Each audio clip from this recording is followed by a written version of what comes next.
Дэлхийн хөл өмгийн тод ододын амьдрал хөшгөний цаадах эдрээ хиний талаар юу гэж ярьсан сонир хачныг хөл өмгийн бестселлер нэвтрүүлэг онцлох болно. Стивен Жорж Жерард Английн Премьер Лигээс өнгөрсөн жил явсан. Гэхдээ тэр нэг том нууцыг үлдээгээд явжээ. Жерардын 2015 оны миний намтар номыг хөл өмгийн бестселлер нэвтрүүлэг танд дэлгэнэ. Хөл өмгийн бестселлер нэвтрүүлэг баасан гариг бүр. Сайн байцгаана үзэгчдээ, та бүхэндээ энэ сайхан үчийн мэндийг хүргэе. Ингээд SBS HT-ээс та бүхэндээ хөлөмгийн бестселлер нэвтрүүлгийн шинэ дугаараа үзүүлэхэд бэлэн болж байна. Студид хөтлөгч Амгалан болон тайлбарлагч Балж ах маань хүрэлцэн ирсэн байгаа. Бид хоёр бол та бүхэндээ Стивен Жорж Жерардын 2015 онд бичигдсэн Миний л амьдрал нэртэй номны хэсгүүдээс хамгийн сонирхолтой мөчүүдээс хөшгөний ард бичигдсэн сонин сайхнуудаас бол хуваалцж байгаамаа. Ингээд Балж ах та энэ үчийн мэндийг хүргье. Үзэгчдтэй ч гэсэн энэ үдшийн мэндийг хүргье. За мэдээж бид хоёр бол бас Стивен Жорж Жерард гэж нэгэн цаг үеийн тод одын талаар бол ярилцж байгаа. Мэдээж Азтай хөлбөмбөгчин бас нэг талаараа Азийн хөлбөмбөгчний талаар бол ярьж байгаа. Өнгөрсөн дугаарууд маш олон зүйлийг бол ярьсан. За ингээд 2015-аас 16 оны хөлбөмбөгийн улирал маань амжилттай үргэлжилж байна. Аврагуудын лиг 2 тойргийг ардаа үдчихлээ. Европа лиг бас 2 тойргийг ардаа үдчихлээ. Английн Премьер Лиг маань 8 тойргийг энэ 7 хоногудад бол ингээд Европын аваргын урт шөнүүд маань биднийг бас хүлээж байна. Гэхдээ энэ бол хамгийн сүүлийн шөнүүд байгаа тийм ээ. Ер нь Балжаахын маань хувьд 15-аас 16 оны хөлбөмбөгийн улирал яаж их үргэлжилж байна вэ? Дэлхийн хөлбөмбөг. За дэлхийн хөлбөмбөгийн хувьд бол одоо тэгээд аваргуудын лиг бол одоо дөнгөж эхэлж байна гэж бол одоо сая ярьсан. Харин зөвхөн Европын аварга шалгаруулах тэмцээний сүүлийн 2 тойрог бол одоо эрхийн төлөөнд бид нарыг хүлээгээд байж байна. Энэ дээр бол одоо тэгэл одоо яг өнөөдрийн байдлаар бол одоо Галланд Орос хоёрыг бас нэг жаахан харсан байдалтай л байж энэ да. Орос ч яг одоо нэг юм гайгүй явчихвал баг. Галланд одоо ямар хэцүү байдалд орчихоо юм. Тэглээ. Бараг л нэг хий онлоос л цаашгүй болчих шиг боллоо шүү. Тэ? Тий. Тэр жаахан харин тий бусдаас хамаарал. Хуучин хүний гарт орчихсон. Яахгүй юу. Тэгэхээр одоо тэр нэг жаахан тиймэрхүү юм болоод байна. Энд чинь нөгөө нэг цаашдаа бас нэг Европын аваргад Галландгүй болцохор ч одоо тэгэл нөгөө Ёлкны мод чинь нэг гоёлоо нэг том гоё астаг гэрлийн шатчлаа л гэсэн үг болчихно л доо. За мэдээж Европын аварга шалгаруулах тэмцээний урьдчилан тоглолтууд бол амжилттай үргэлжилж байгаа. 11 сард бол плей-оффын тоглолтууд болно. Тэгээд ер нь бол плей-оффын тоглолтод Голланд гişээс орох магадлал байгаа. Тэгээд ер нь бол онлайн боломжийн хувьд бол бас янз янзын юмнууд бол яригдчих байгаа. За Английн Премьер Лиг дээр нөгөө Челси одоо өстой юу байдлаар ч яваад. Одоо Челси одоо тэгээд өнгөрсөн жил их сайхан явж исэн. Энэ жил одоо тэгээд одоо шүү дээ ямар юм болчихоо. Одоо бүр гайхаад одоо шүү дээ гайхаад барахгүй. Одоо шүү дээ бүүмэд одоо тэгээд Мориньо ч өөрөө ер нь юу болоод байгааг мэдэж байна уу юу гэдэг дээр асуудал яригдах юм шүү. Одоо ерөөс тэнд л ерөөс ямар ч л байсан нэг сони юм болчлаа. Одоо ер нь юу болов одоо шүү дээ бүүмэд. Ямар одоо явцсан тоглогчд нь явцсан биш.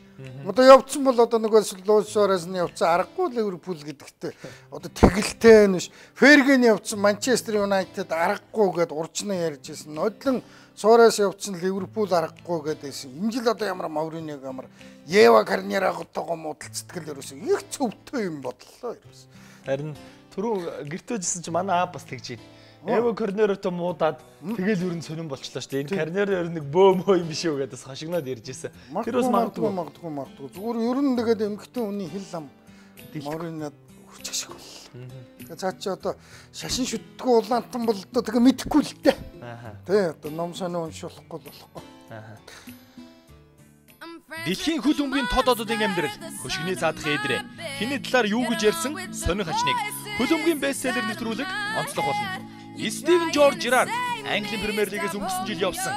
Гэхдээ тэр нэг том нууцыг үлдээгээд явжээ. Жерардын 2015 оны Миний намтар номыг хөл өмгийн бестселлер нэвтрүүлэг танд дэлгэнэ.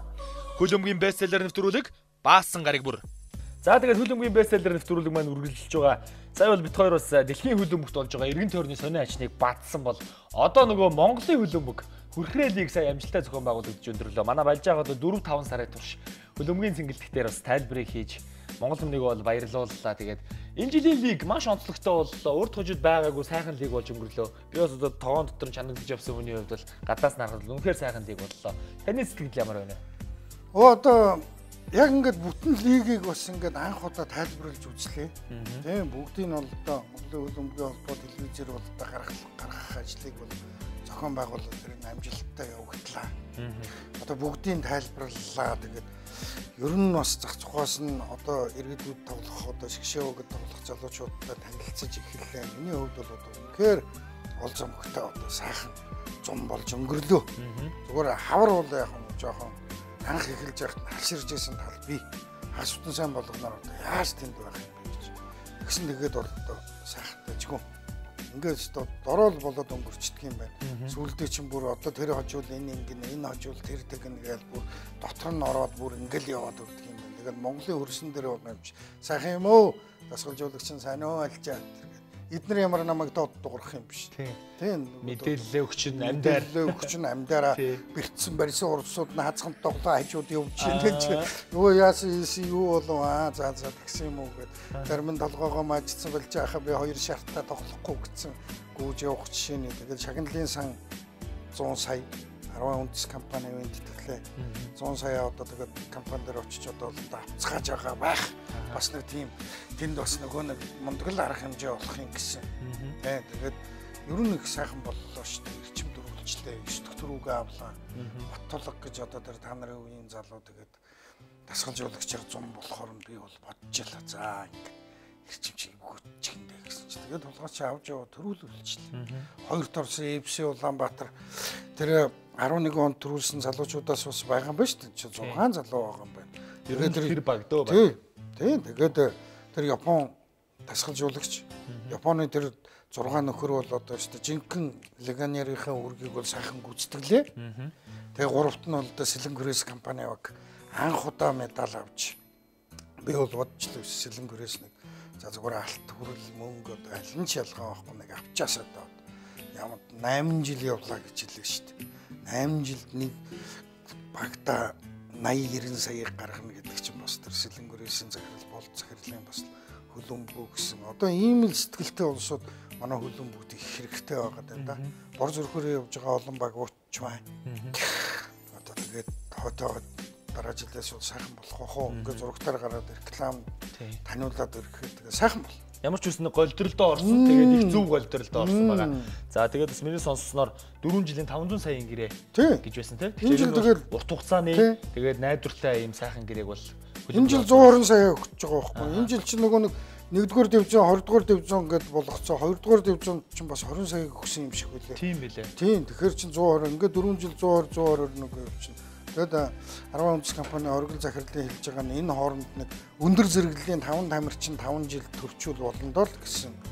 Тийм л бас Монголынхоо хөлбөмбөгийг гэсэн сэтгэлтэй юм залуу байлээ. За тэгэлгүй яг хөө тэгээд ер нь бол 2020 он гэхэд ямар ч үсэн манай Монголын хөлбөмбөгт нэг одоо манай хөлбөмбөг сонирхчдын ярь дээр нэг 5-10 мөрөн гараасай 5-10 сэндэ гараасай гэж хүсэж байгаа шүү дээ тий.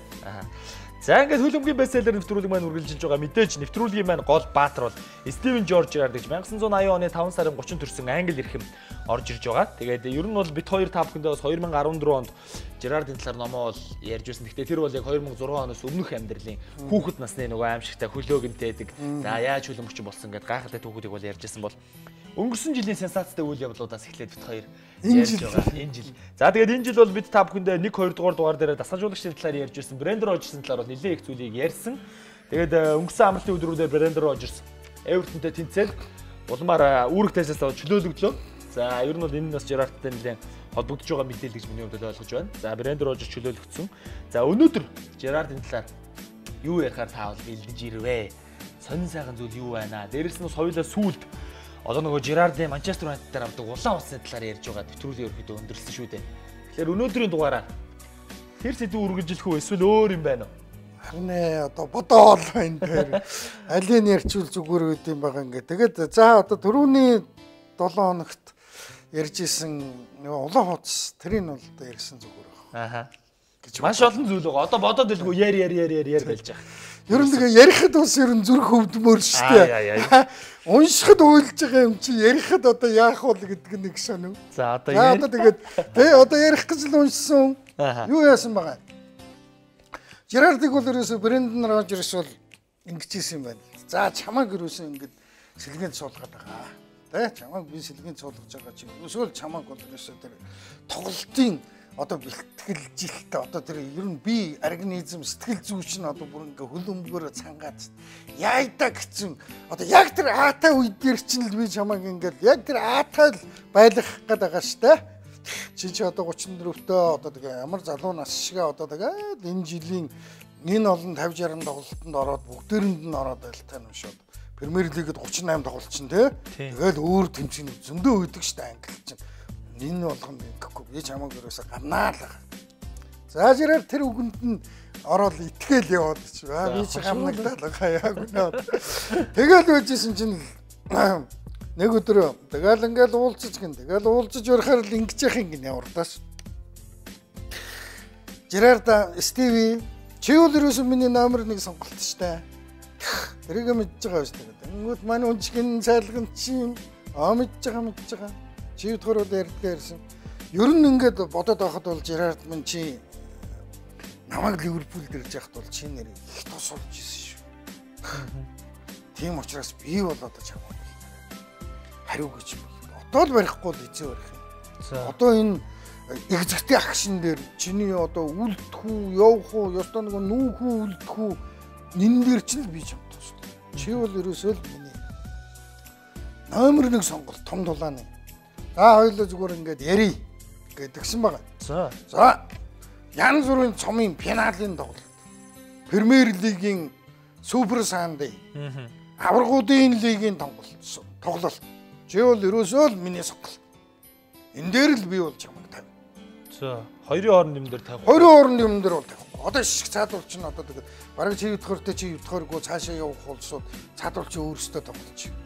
Одоо энэ бараг чамайг одоо нэг Лусоороос гангардаг Норвич центр дээр бол одоо гаргаад одоо чамайг зүгээр зоохын юм шиг чамтай чамгүй задварч юм төхөөрч гэлээ. Хоёулаа ерөөс том юмнууд тэгэл багийн ахлагчийн тууз чамаас бол би бол хизээч авахгүй. Ерөөсөө чи бол ерөөсөө миний бол ерөөсөө энэ цаг үеийн түүхэн капитаныхаа тууцтай том тоглолтод ингээл гарахад аатай үстэй Жерардаа гэж. Нөгөөх нь болж байна. За яг юм.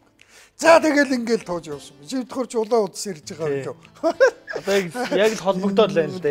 Тийм. Тэгэл ингээл ярьжсэн чинь тэр улаан удас чинь мэдээж одоо 3 сарын 22 гэж чинь тэр бол одоо бүтэн сая өдөр байж магадгүй тийм ээ. Тэгсэн чинь живдгөр дөрөвний дугаар дээр Жерард уурлаад тэр улааныг авцсан баха. Ер нь заримдаа айгүй уурладаг энэ төргээ ярьжсэн шүү дээ. Тийм нөгөө сэлгэн суулгаад тэгэхээр нэг л тэгээ нөгөө баг нь гэрээс унгаагаагүй учраас. Тэгэл ер нь ууралдсан ч байсан. Яг явах гэж байсан. Тэгэл Жерард ерөөсөө яг нэг тэр өмнөх 2 3 хагас бүтэн сайны тоглолтууд дээр бол гаргаагүй байна л да мань үнийг. Тэгсэн чинь ерөөсөө ингээл бие бэлдээл яваадсан. Бие бэлдээл. За 3 сарын 22-нд Манчестер Юнайтед Энфилд цэнгэлд хүрээл ингээл ерөөс тэрийг л бодоод яваад байсан юм байна л да. Одоо ерөөсөө одоо 10 хандаа маныг намайг одоо заалж яхаа та ерөөсөө Ливерпул юуг тайлбарлаа шүү. Наан хэрэггүй гэсэн ялгаагүй. Тэрэндээ бэлдээл сэтгэл зүй бэлдээл яваад байсан ч 3 дахын ороо утсаар мессеж ирж утсан дээр.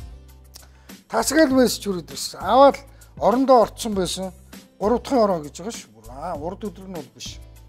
Харсан шин маргааш өглөөний бэлтгэл дээрхтээ өрөөгөр ороод ирээ Стиви. Цагаан амраараа гэсэн мессеж ирж ийн гинэ.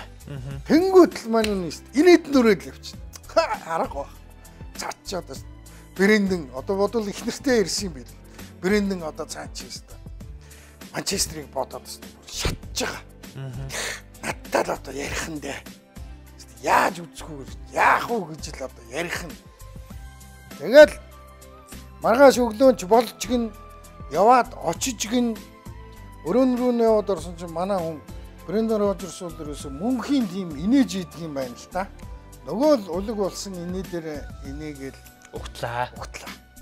Тэгээд за ярих юм байна. Соо. Чивэл миний бол намайг дахиад. Би чамайг гарааны 11-д эргээд ирэхэд болно шүү дээ. Үнэхээр баярлахаар байна. Би ер нь чамайг ер нь шүү дээ. Эр хүнэл гэж бодож явдаг. Чи миний гаргасан шийдвэрийг баян хүнддэг. Чи надтай шүү дээ. Эр хүн шиг харьцдаг. Гэл ингээл эхэлж гин. Тэнгүүт Жерард юу ч бодоогүй байгаа. Зүгээр ингээ суугаад яриагийн чигнаал байж байгаа л за ингээд багийн ахлагчийн тууцтай гардаа гэл ингэх юм бах. Одоо бүтэн санд гарын шүүдэ гэл гэх юм бах гэж удаа суудсан. Чамаагүй байхгүй сая одоо манай хүүхдүүд дажгүй тоглолцлоо шүү. Энэ удаа би чамайг дахиад суулгахаас өөр аргагүй бол. Пүү. Тэнгүүт тэр Оросын орчуулган дээр бол те яг тэр үед нь бол ерөөсө дахиж очиод 80-аад одоо ерөөсө бараг дайраад унахмаар одоо ерөөсө дээрээс нь очиод ерөөсө дэл баваа ичмаар санагдсан. Жерард тэгж байгаа байхгүй. Тэгж орчуулсан байгаа Оросууд. Тэгснээр Жерард ерөөсө ганцхан юм л бодсон баг. За. Би энэ үний шийдвэрийг хүндэтгий. Би үлгэр дуурайд үзүүлээ бусдаа. Яг үнэ. Одоо ерөөсө нэгэнт ингэ шийдсэн хүнтэй яаж ч харьцаад бол ерөөсө нэмэргүй. Тэгэнгүүтээ тэгж бодсныхаа дараа за бид хоёр ийм үед тэргүүл хэл амаа ойлголцчихдаг хоёр дөө. За хоёулаа ингээд юу яа. Ойлголоо бодлоо чинь. Надгүйгээр манай залуучууд саяны 2-3 тойрог сайн тоглолцсон гэж байгаа. Тэгэн тэр үнэн. Та одоо ийм шийдвэр гаргаж байгаа. Та одоо ийм шийдвэр гаргаж байгаа. Би одоо яах. За бэлтгэл сургалтад үргэлжлүүлэн хий. Гэл ингээл гарч байгаа байхгүй. Тэр үргэлж. Ингээл уурлал гарч байгаа гэх. Эхний одоо юу тэр. Балжих би таньс нэг юм асуучих уу? Нэг ууралчаад уурлаа хэлдэг хүмүүс байдаг штэ. Юм бодоод явчихдаг. Эсвэл уурлаа тэр дорд хэлдэг хүмүүс байдаг штэ. Танд ер нь аль нь танд зүгээр өгдөг вэ? Та бас тэр аль төрлийн хүн бэ? Би бол ерөөсөө шүү. Би ерөөсөө тийм үйлдэл байтхаа зүгээр хараад бодоод би уурлал ууралснаа дүрсэн идэл гаргахгүй л миний санаа амард. Би Жерард байсан бол нэрээ тэр өрөөнд дотроос нь түгжээл тэгэл ерөөсөө бодоо бол. Яг мөрж яваад хоорондоо үзэхэд бол Жерард дийлэн шүү. Та өөрөө ч тийм хүн хэлхий гэсэн юм хэлдэг. Жерард бол би өстө бүр нэрээ бүр Роджерсийг бол өстө бүр нэрээ дургуурал яваад байгаа юм чиргэсэн. Чамд бол яа нэг нэ. Чи бол яах вэ? Би бол хэлээ гэсэн юм хэлээл гарна. Би бол хэлнэ. За яг манай залуучууд надгүйгээр сайн тоглосон байна. Багтан байна. Тэгтэл би энэ бол миний Манчестер Юнайтед оролцох сүүлчийн дээр би сүүлчийн тоглож учраас би бол миний нэг гол хуурцсан байсан ч би талбайд гармаар байна л гэж хэлнэ би. Эхнээс бага ахлаад шүү дээ хамгийн чухал нь. Тэр бол сонин шийдвэр. Тэгээд би Жерардыг тэгээд гараад дууга гараа явцсан бол үнэхээр гайхаж байна. Нэг бодлын одоо ирүүлэхэд нь би бол уншаад гайхсан энэ үнийг гэд юу гэж байгаа юм бэ те намраас хойш ингэж хилчээд нэрээ зүдийгөө зүдий бол яг тэгээ ийм хилдэд хийж байгаа сүүлийн дээр би бол нэр гэхдээ би хилдэг манай гэр бүлийнхэн ч одоо мэдж байгаа дөө Ливерпул Манчестер хоёрыг тоглоход би хилдэг байхгүй энэ жилдээ хоёрхан болд юм а энэ тоглолт тэгэхээр энэ их мундаг юм байна гэж бас ойлгоно л доо. Тэгээд яг тэрэн шиг ерөөсөө жилд тэгээд Эмфилдэд жилд ганц л болдог. Ганц болдог. Яг нөгөө талбайд очиж нэг л болдог. Тий. Ингээд тоглох. Спешиал тоглолтохгүй тий онцгой. Ингээд дараа явцсан шүү дээ. За тэгэл дасгалжуулагч байгаа шийдвэрийг хүндэлсэн гэхүү уурлаад. Тэгэл гарч ирээл тэгэл дотроо уурлаж байгаа. За тэгээд ингэсэн. За тэгээд ингээд Жерард тэнд ингээд ууртаагаар ингээд бие халаалт завсарлагын 45 минут хийж яхад бол Монголд бол тэр тоглолтыг тайлбарлаж байсан бол чинь миний би Жерард орж ирээд нэг юм болно гэж лам хуургийнхаа дүрийг монголчуудаа дахин нэг удаа харуулсан байгаа. За ингээд хөлбөмбөгийн бестселлер нэвтрүүлэг маань үргэлжилж байгаа. Нэгэн сонирхолтой статистик хоёлаа шалгая. Юу вэ гэхээр 2014-өөс 15 оны үеэрл буюу Стивен Жерардын сүүлчийн үеэрл Жерард Ливерпулийн төлөө хэдэн тоглолтод оролцож хэдэн шарууц хэдэн гол оруулсан.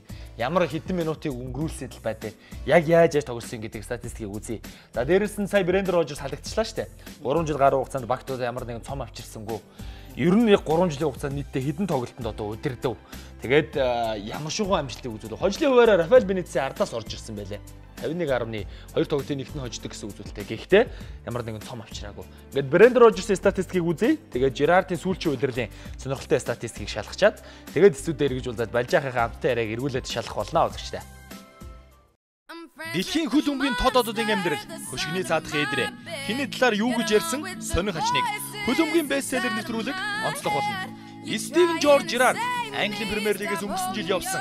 Гэхдээ тэр нэг том нууцыг үлдээгээд явжээ. Жерардын 2015 оны миний намтар номыг хөл өмгийн бестселлер нэвтрүүлэг танд дэлгэнэ. Хөл өмгийн бестселлер нэвтрүүлэг баасан гарыг бүр. Хамгийн олон ялалт Эвертон эсрэг 7 ялалт байгуулсан хамгийн их тоглолтыг Челсигийн эсрэг 40 тоглолтод тоглож байсан бол хамгийн олон голыг Астон Виллагийн хаалганд 12 голыг оруулж байжээ. Харин хамгийн их хожигдлыг Манчестер Юнайтед 20 хожигдлыг хүртэж байсан байна. Хамгийн олон улаан хуудсыг Манчестер Юнайтед эсрэг тоглож байхдаа 2 улаан хуудас хүртэж байжээ. Хамгийн олон голын дамжуултыг Ньюкасл эсрэг 7 голын дамжуултыг өгж байсан байна. Жерард Английн шигшэн ахлагчаар нийт 38 тоглолтод оролцож байсан. Карьерийнхаа туршид 115 багийн эсрэг тоглож үтсэн. Английн шигшээд тоглосон тоогоороо 3-т орох үзүүлэлтийг эзэмшдэг. Тэрээр Английн шигшээд нийт 114 тоглолтыг хийж байсан. 2005 онд аврагуудын лигт төрүүлэхэд бага ахалсан ахлагчдаас бүх цагийн үзүүлэлтээр 2 дугаар байранд ордог. Түүний нас бол 2005 онд дөнгөж 24 настай байсан. Жерард Ливерпулийн төлөө 695 тоглолтод оролцож 40 мянган минутыг өнгөрөөж 119 голыг Премьер лигийн хүрээнд оруулж 92 оновчтой дамжуултыг өгж байсан байна. Хөгжөөн дэмжигчдийн санал асуулгаар оны шилдэг тоглогчид 8 удаа нэр дэвсэн дээд амжилт болсон. Жерард оролцсон цомынхоо тэмцээнүүдийн финалийн тоглолтод гол оруулж байсан цорын ганц тоглогч. Жерард Премьер лигийн сүүлийн үлрэлд 2014-өөс 15 оны үлрэлд нийт 29 тоглолтод оролцсон. За тэгээ 9 голыг оруулж 7 шар хуудас, 1 улаан хуудсыг хүртэж 11 хожил 8 тэнцээ 10 хожигдлыг хүртэж байжээ. Брэндон Рожерс, Рафаэль Бенитезийн Ливерпулийг удирж байсан тоон статистикийг бидэнд харуулж байна. Хоёулаа нийт 64 тоглолтод бага удирдан оролцож байсан. Хоёулаа 32 хожлыг бол байгуулсан.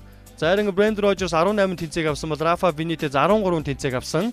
За Брэндон Рожерс 14 хожигдлыг хүлээсэн бол Рафаэль Бенитез 19 хожигдлыг хүлээж байжээ. Ингээд хоёр менежерийн хувьд 64 тоглолтод бага удирдах оролцоод ямар ч байсан Брэндон Рожерс 114 оног авч байсан бол Рафаэль Бенитез 109 оног тус авч байсан байна.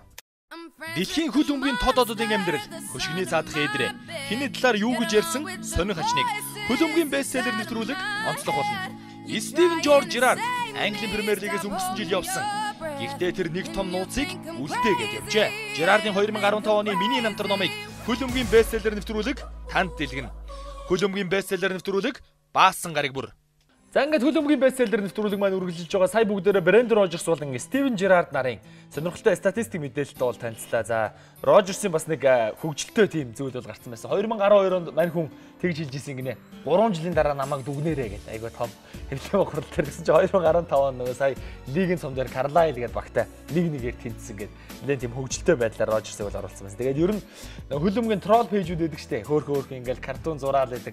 Тэрэн дээр бол одоо Рожерс, Мориньо, Вангал эдгээр бол өстой янзаар ингэж илгэлж зурж байгаа юм л да. Тэгээ тэрний сайн нэг бол жишээг бол хэлсэн. За гарч ирээд улаан уц авцаа. Гарч ирэхээс өмнө нөгөө Anfield цэнгэлт хүрээлэн тоглолт болж байгаа. Яг тэр үед болохоор тоглогчид 25 дахь минутанд нэг халаалт хийгээд 65 дахь минутанд нэг халаалт хийдэг штэ. За 25 дээр Жерард нэг халаалт хийжсэн гээд нэвтрүүлэг сая төр завсарласан байгаа. За юу вэ? Жерард бол ерөөсөө тэгэл би халаалтанд гараад ирэхэд ерөөсөө бүр ерөөсөө хаана юу болж байгааг ч ерөөсөө мэдэх юм байхгүй. Би сүүлийн дээр бидээ орох гэж нэрээ байсан. Асар догдолж асар яарч байлаа гэсэн байна. Тэгэл тэр чинь 2 дугаар үе эхлэнгүүд ороод ирсэн байдаг үстэй. Тий. 45-ын сэлгээ дээр орж ирсэн. Тий, 45-ын сэлгэн дээр бол гаднаас яваад ороод ирж байгаа. Тэгэл гүүж гарч ирсэн. За тэгээ яг ном дээр детальчилж бичсэн байгаа. За ястаа гоё. Ерөөсөө яг гүүгээл гараад ирсэн. Гүүж гарч ирээл ерөөсөө бөмбөгний төлөө анхны тэмцэлтэнд орсон. Тэгэхэд урдаас ерөөсөө Хуан Мата ерөөсөө зүгээр улаан галзуу дахин ороод ирсэн. Матата түсгээл мөргөлдсөн. Мата хаашаа жим бүүмэд нэг тийшээ дэмий тэний алга болсон гэж байгаа байхгүй. Дахиад бөмбөг рүү ингээ харсан чинь Андре Эрера миний явах орон зайг хаах зорилгоор тэр чинь нэг бөмбөг авах гэж биш юм шиг л тэр номыг уншихаар. Тэгээд орон зайг хаах зорилгоор гулгаад ороод ирсэн. Би бол ерөөсөө маш ууртайч байсан. Тэнгүүт би өөрөө зайлаад ингээ үсэрсэн чинь Андре Эрерагийн баруун хөл гэсэн байгаагүй лүү зүүн хөл гэсэн байлоо. Миний дээр чаддсан бол гიშгчээчээ гэсэн шиг ингээд өсрөөд ингээд тонгоогоо харсан чинь тэр хөлөнд ороосон дооглоод инээж исэн гэж. Тэнгүүт нь өөрөнгө ирэхгүй бие барь чадлаггүйгээр шууд өөрийнхөө зүүн хөлөөр дээр нь гიშгээд тамгалаад. Тэнгүүтээ бодсон гэж байгаа. За миний шипи бол энэний хөлийг бол өвтгжил таараа. Тэгээд эргээд ингээд харсан чинь Аткинсон дэндээс чи яаж ийна гэсэн баяртайгаар ирж явсан гэж байгаа. Тэнгүүд нь Аткинсоныг ирж явангууд нь урдаас нь яасан би гэдэг ингэсэн юм ааш. Яатан маатын ч гэсэн юм уу. Тэгээд эднэрийн нэг ингэдэг нэг зангаа байдаг ч тэ уурлаад нөгөө Андре Эрераг босооч ч юм уу. Аткинсоныг харангуутаа ингэчээд иргэсэн. Тэрэн дээрээ бол амар харамссан байг.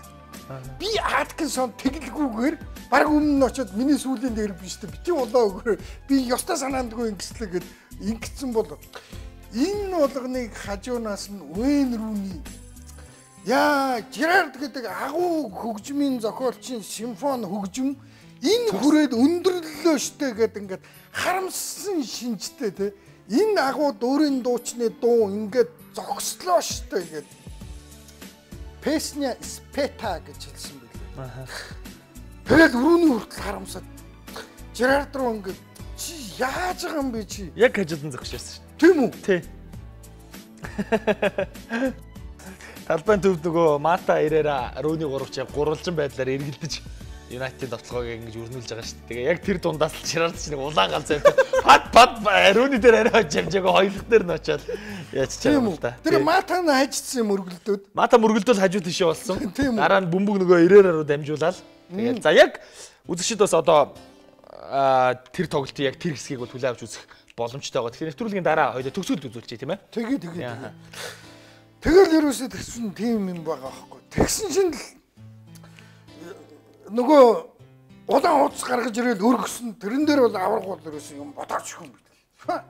Тий. Тэр тэргүй ингээд бие барь чадаагүй би ерөөсөө 3 дахь шөнөөс ахуулаад тэр бүтэн сайны ороо хүртэл ерөөсөө тэгэл ууралтсан байсан. Тэгэл ерөөсөө тэр чинь улаан хуудас аваад суухад тэр юу яажсэн гэж байгаа юм. Эмфил тийм фанатууд нөгөө чи хизээж ганцаараа алахгүй гээл тэр дуу мөг дуулахад тэр мөрийг бол том жирэх ушихгүй. Ерөөсөө брэнд нь орж ирсэн. Чи тэргээс болж би ингэж ин гэдгийг харуулж байгаа цаа. Тэгээд улаан уц ахуу том жиргүү хандж байгаа чинь нөгөө Андер Эрерагийн хөлн дээр зүүнээрээ гიშгэж байгаа штэ. Тэгэхэд л өөрийгөө улаан аавна гэдгээ мэдчихэж байгаа байхгүй баг тий. Би яг санаатай үйл хийж иргээд тэгээд тий. Бие барьж ерөөс чадаагүй. Тэр хөлийг бол харсан гэж байгаа. Харсан. Тэр хөл бүр ингээд дороос үр задтай бол чи гიშгчээч гэсэн шинжтэй ингээ үйжсэн гэж байна. Тэнгүүд маа дээр нь авч өгөөд Аткинсон эндээс ёстой бүр нэг гэрэлгийн илт шиг юм ирж явсан гот нь урдаас яа ингэж өгөөд тэгэл өрөөний чимэн даач явдаг битээ тийм юм ээ тэгэл алгуулж гисэн. За тэгээ шууд улаан уц аваад. Улаан уц. За тэгээд дараа нь ингэсэн. Тэр дараа нь тэр чи 3 сарын 22-нд улаан авч байгаа. Тэрний өмнөх жилийн бас хаврын нэг юу.